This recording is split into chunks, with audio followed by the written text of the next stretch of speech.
Bon allez, je vous prends le mardi après-midi.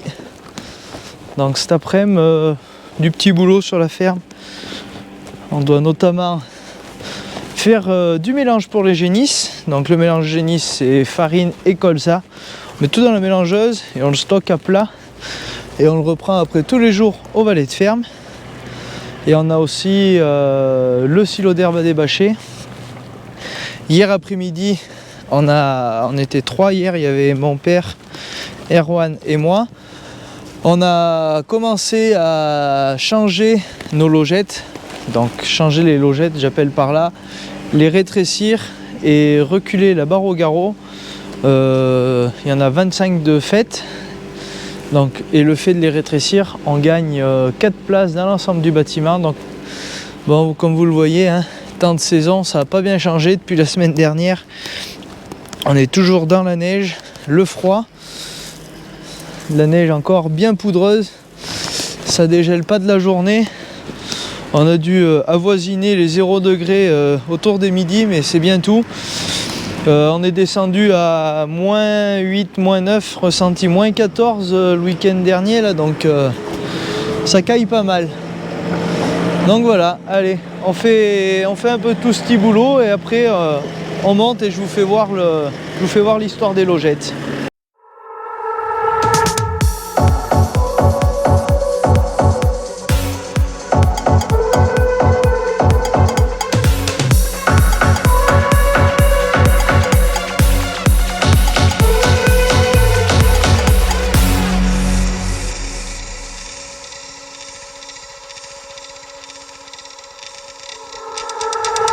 Think about that night that I came home, you had no idea.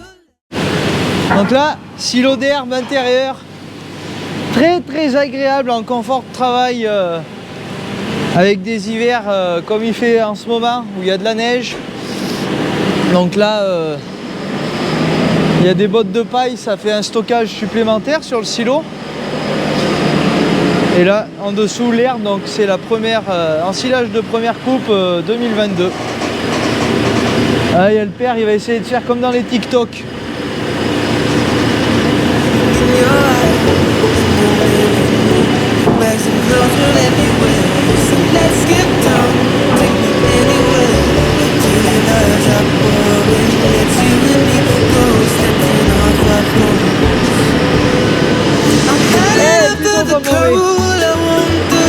Plutôt pas mal.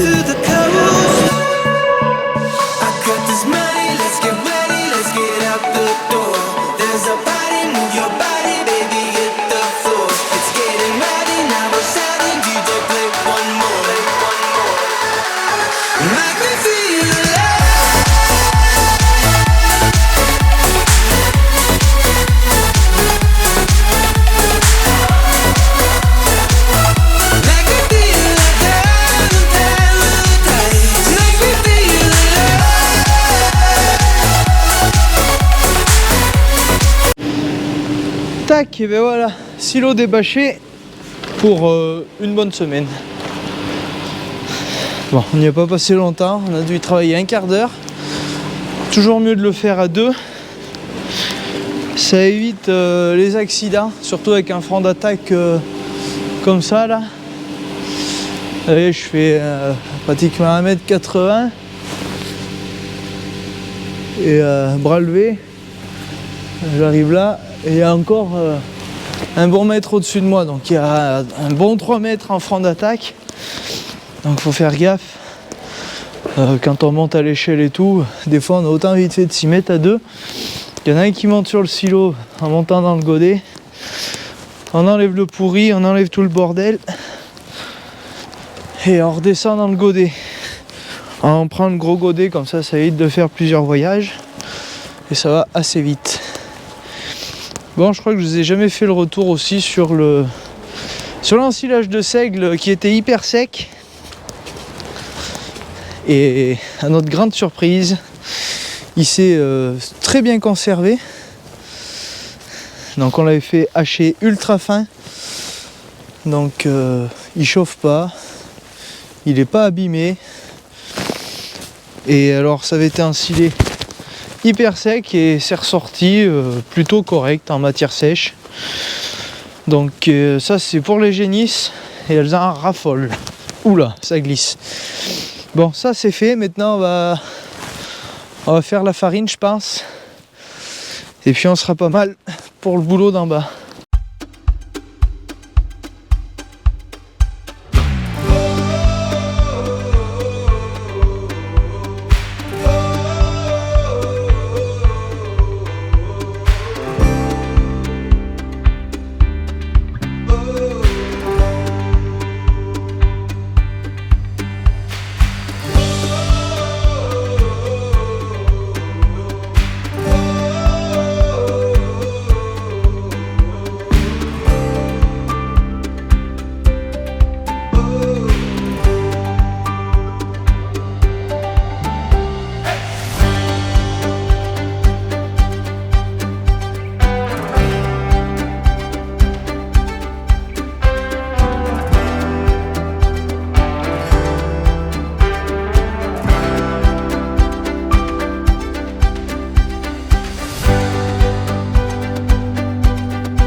Bon, donc on vient de faire le mélange.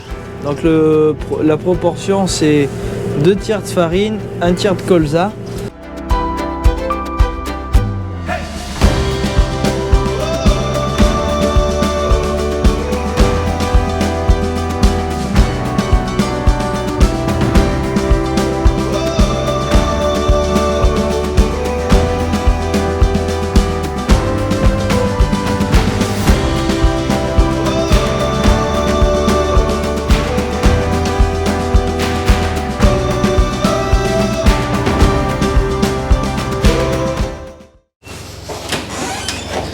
Bon, du coup cet après-midi, petit changement de programme. On est jeudi là, du coup ça n'a pas changé et on s'est mis à curer et à sevrer des veaux. Donc là dans l'espace air paillé, donc la deuxième partie des veaux, vous avez déjà vu le curage l'an dernier. Je vous mets juste 2-3 prises de vue à la GoPro. Donc on s'est mis à faire ça parce qu'on a eu des vélages de nouveau. Sauf que hier soir on a rempli la dernière niche et il n'y avait plus de niche du coup pour les veaux. Donc on en a enlevé 10. On va en prendre 10 qui sont dans les niches pour mettre de ce côté-ci. Et du coup ça refera une dizaine de niches de libre. On fait des bâtiments et le problème c'est que c'est toujours trop petit. C'est la crise du logement par moment pour les veaux, pour les vaches aussi d'ailleurs, mais bon, on s'adapte. Allez, je vous mets 2-3 prises à la GoPro, de toute façon j'ai pas le temps de faire autre chose, et les logettes, ça sera peut-être pour demain, ça dépendra ce qu'on fait.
Bon allez, je vous prends le vendredi après-midi au programme.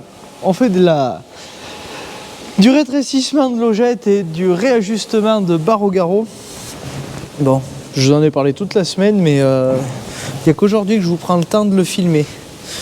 Donc là, premier travail, c'est de défaire les anciennes brides qui tenaient les logettes. Donc bien sûr, c'est dans la merde. Enfin, ça a été au contact de la merde, de la salive des vaches quand elles ruminent, un peu tout ce qui fait rouiller et qui aide pas au maintien correctement d'un pas de vis. Donc là, on s'est acheté une petite clé à choc Makita qui va vraiment bien, même un petit peu trop parce que si j'y vais pas doucement au début, ça décolle pas le boulon, ça fait carrément tourner la cheville et après ça marche pas, ça se défait pas comme ici où il va falloir meuler. Donc là il reste 6 ou 7 logettes à défaire. Après on mesure, voir la nouvelle dimension et après on fait les trous, on repose, je vous ferai voir tout ça après. Là pour le moment je défais les brides et les coquilles qui tiennent la barre au garrot.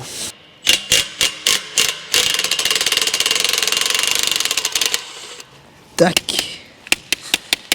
Il y a une petite technique. Il faut aller doucement.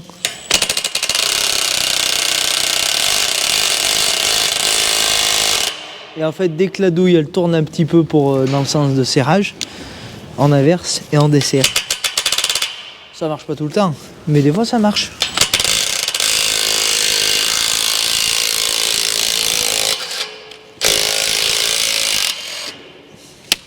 Et de deux. Celui-là, ça ne marchera pas. Ah si.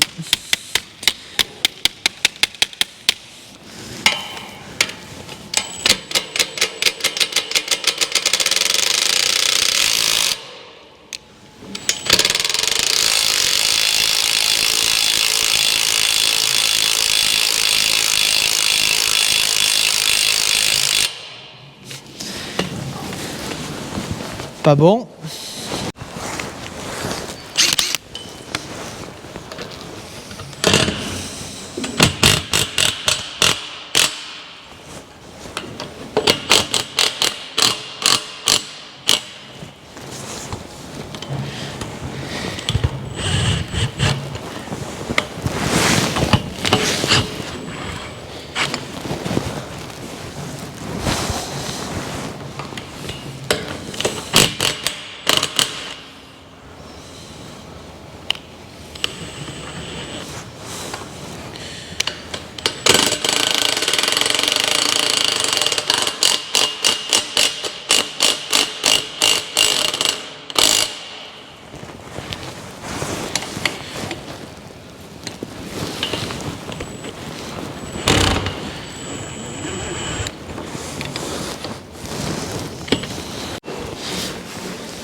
Bon, on vient de tout tracer là, les 11 logettes qui restent.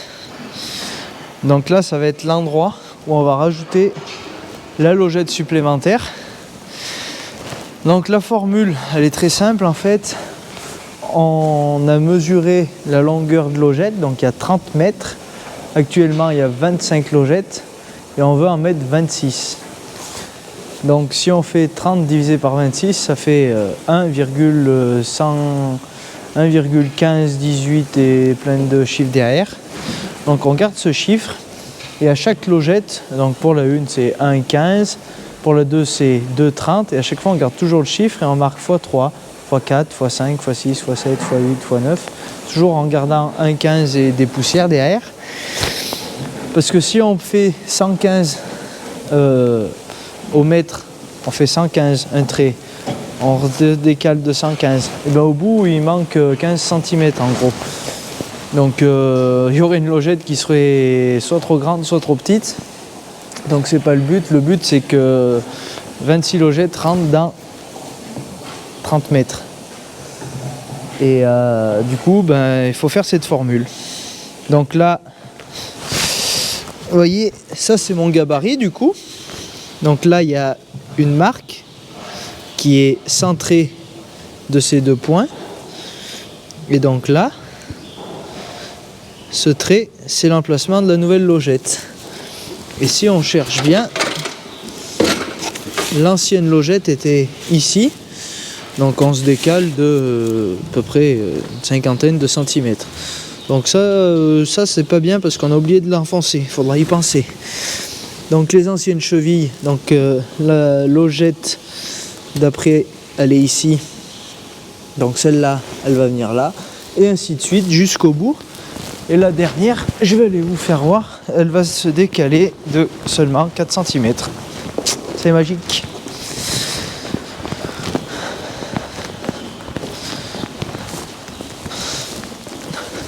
Donc là, l'axe de la logette, il est là. Là, par ici, là, mon doigt. Et là, on se décale, hop, de 4 cm. Donc l'axe, il va venir là. Donc c'est pas plus bête que ça, mais c'est du boulot. Et donc une fois qu'on a décalé toutes les logettes, on décale notre barre au garrot. Et par contre, pour pas qu'on s'embête, le tube qui tient devant et qui tient un petit peu plus l'équilibre, on l'enlève au fur et à mesure parce que sinon tout se casse la gueule. Et après c'est encore plus chiant à tout remettre. Et là vous voyez, il y a l'exemple d'une vache qui a loupé sa vocation et qui veut faire de la mécanique. Ces vaches, c'est impressionnant.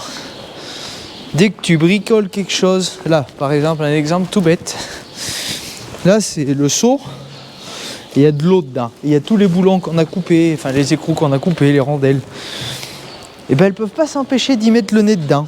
Si des fois il y avait un truc rare ou super bon à manger, un bolus qui soit tombé de la logette ou je sais pas. C'est impressionnant, c'est bête. Là le fil électrique, tant qu'elles ne me l'auront pas débranché, elles vont le lécher par exemple. C'est impressionnant ces vaches. C'est curieux. Mais bon, on peut rien y faire, elles sont comme ça.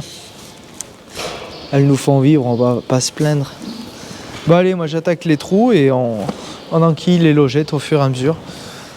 Là il y en a 11, il y en a pour plus de 2 heures.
Bon, on est samedi, là on est à la traite avec mon père.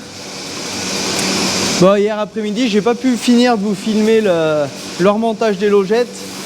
La GoPro a eu froid et elle voulait plus filmer. Donc ce que j'ai pas pu filmer, c'est tout le resserrage des logettes. Tout à l'heure, on ira dans les logettes faire un point. Ce matin, j'ai fait des prises de vue avant de pailler les logettes, comparer un petit peu l'avant après changement. Je sais pas trop si à l'appareil photo c'est flagrant. En salle de traite, on a un meilleur visuel. On a des vaches qui sont plus propres. Bon, c'est pas toutes, c'est pas non plus une science exacte. Ça dépend vraiment de la philosophie de la vache et de comment elle se couche dans la logette. Mais globalement, on commence à avoir de l'amélioration. Et bien sûr, on gagne 4 places de logette dans le bâtiment, ce qui n'est pas négligeable. Mon oncle il s'est amusé à calculer. Ça diminue de 250 € la place, le fait de rajouter 4 logettes dans le bâtiment. Donc quand on voit le coût d'un bâtiment et quand on le ramène à la place par vache, c'est quand même intéressant de pouvoir diminuer de 250 € le coût d'une place dans le bâtiment. Donc on finit la traite, je vous fais quelques images pendant la traite. Ah tiens, ça me fait penser, c'est souvent que vous me demandez à quoi servent les bracelets aux pattes des vaches. C'est pour le contrôle laitier en fait. Ils ont un bâton électronique, ils bipent le bracelet et ils bipent l'échantillonneur qui se met sur le bras. Donc là par exemple, il y a l'échantillonneur, il bip et il bip la vache. Comme ça tout correspond ensemble. Et après quand ils font leur petit gobelet d'échantillon, ils peuvent pas, ça évite les erreurs en fait. Et c'est beaucoup plus tranquille pour nous pendant la traite de dire le nom des vaches et pour eux aussi de surveiller quelle vache avec quelle fiole. Je pense que je vous filmerai ça la prochaine fois qu'on fait le contrôle laitier s'ils sont d'accord. Comme ça vous comprendrez un petit peu mieux. Bon, on finit la traite, je vous fais quelques images de la traite avec mon père. Et après je vais vous faire l'avant après dans les logettes.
Bon, je vais vous parler un petit peu de l'avant-après du changement des logettes.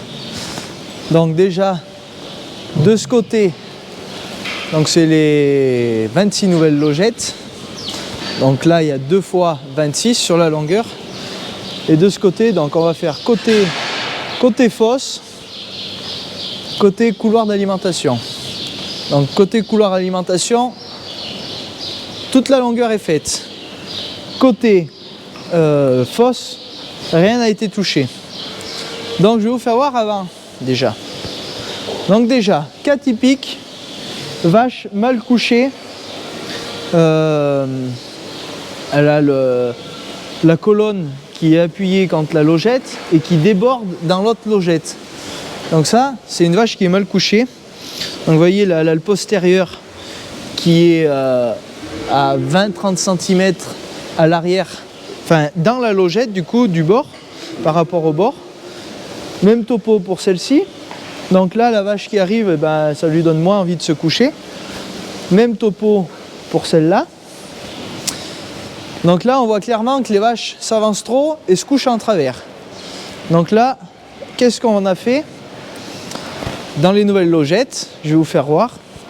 Et pareil, je vous mets, je sais pas comment je vais organiser la vidéo.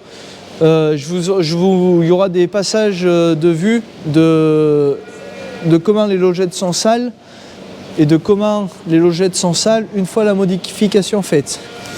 Donc là, déjà, on voit qu'il y a une bouse. Donc maintenant, je vous fais voir comment les vaches se couchent après changement. Donc là, déjà, la vache, elle est moins en travers. Celle-ci est moins en travers que celle-là. Ça se voit, c'est flagrant. Peut-être à la caméra un petit peu moins. Et ce qui est le plus flagrant, c'est que là, la vache, si elle fait des déjections, eh ben, ça ne tombe pas dans la logette, ça tombera dans l'air de raclage. Donc, bien sûr, on n'est pas à 100% de vaches qui se couchent comme ceci, mais cette vache, par exemple, si elle vient à faire des déjections, ça va tomber un petit peu à cheval entre la logette et l'air de raclage, mais ça sera déjà beaucoup mieux que comme ce que je vais mettre après, des bouses qui se trouvent jusqu'à 50 voire 60 cm à l'intérieur de la logette. Donc le souci de ces vaches qui faisaient des bouses vraiment avancées dans la logette, et ben la vache d'après, elle arrivait, soit elle restait debout, soit elle ne se couchait pas, et si elle se couchait, elle se couchait dans la bouse. Et du coup, la vache se salit, ça favorise le risque d'infection, et donc tout de suite, et ben, c'est plus problématique. Donc là, vous voyez, ça c'est une vache qui est bien couchée. Celle-ci aussi. Celle-ci aussi. Celle-ci, c'est une vache un petit peu plus petite. Mais bon, il faut faire une moyenne des tables. Là, par contre, si on regarde de ce côté, toutes les vaches sont plus avancées. Elles ont toutes le postérieur qui est bien sur la logette pour en foutre partout. Mais donc voilà un petit peu les changements. Donc, il y a une chose qu'on a constatée aussi, c'est que la fréquentation des logettes est la même qu'avant. Ça ne les a pas perturbées au-delà. Le fait d'avoir rétréci de 5 cm la largeur de la logette, donc on a rétréci, on a augmenté le nombre de places et on a reculé la barre au garrot, ce qui est le frein pour la vache quand elle rentre dans la logette. Donc on était un petit peu réticents à l'idée. Après on savait quand même un petit peu où on allait. On a pris les références chez un élevage qui ont des grosses vaches, qui sont des très bons éleveurs et qui sont à fond dans les concours. Donc ils ont des vaches quand même imposantes et qui avaient ces dimensions-là de logette. Donc on a dit, si ça marche chez les autres, pourquoi ça ne marcherait pas chez nous? Voilà un petit peu pour les explications. Donc maintenant, je vais vous parler également de la caméra. Donc la caméra Visionote Doumax. Et ben, la caméra, là, elle nous a bien servi. le soir, un petit peu des moments dans la journée, et ben on observait les vaches. Donc, je vous rappelle la caméra qui est là-haut. On observait les vaches, voir si elles se couchaient plus ou moins dans les nouvelles logettes que dans les anciennes. Et là, on a pu observer que la fréquentation était la même. Et là, même si on regarde sur les premières logettes, il y en a plus couché dans les nouvelles avec la modification que celles qui n'ont pas été encore touchées. Donc la suite du programme, vous l'aurez compris, c'est de faire la grande longueur de 60 mètres. Donc 60 mètres, là déjà il y a un peu de boulot, il y en a pour 4 après-midi normalement. Et une fois que ça sera fait, il faudra ensuite changer les tapis à la jonction. Là vous voyez, il y a la jonction entre les deux rouleaux de tapis. C'est pas très confortable pour les vaches. Donc là on va mettre un tapis de logette qu'on avait dans l'ancien bâtiment qui a le même confort. Et du coup les vaches seront beaucoup mieux que sur un tapis bien mou, bien confortable, que sur une barre en plastique rigide. Voilà un petit peu. Bon, j'espère que cette vidéo vous a plu. Je vous passe quelques images un petit peu de tout ce que je viens de vous expliquer. Et puis ça sera la fin de la vidéo. Donc n'hésitez pas à liker, partager, à me donner des retours d'expérience que vous pouvez avoir sur des logettes, des observations que vous faites, de choses qui vous semblent pas très logiques pour certains ou au contraire que vous trouvez bien comme changement. Et voilà, ce que je vous ai dit, ça nous permet de gagner en plus 4 places dans le bâtiment, ce qui n'est pas négligeable. Et de traire du coup 4 vaches de plus. Donc toujours aller chercher la rentabilité et la productivité. Donc voilà, allez, moi je vous laisse sur quelques images et je vous dis à la semaine prochaine. Encore merci à tous pour vos commentaires, je les lis tous même si je ne réponds pas. Mais clairement, il y a du très bon et c'est très encourageant. Allez, moi je vous dis à dimanche prochain. Salut!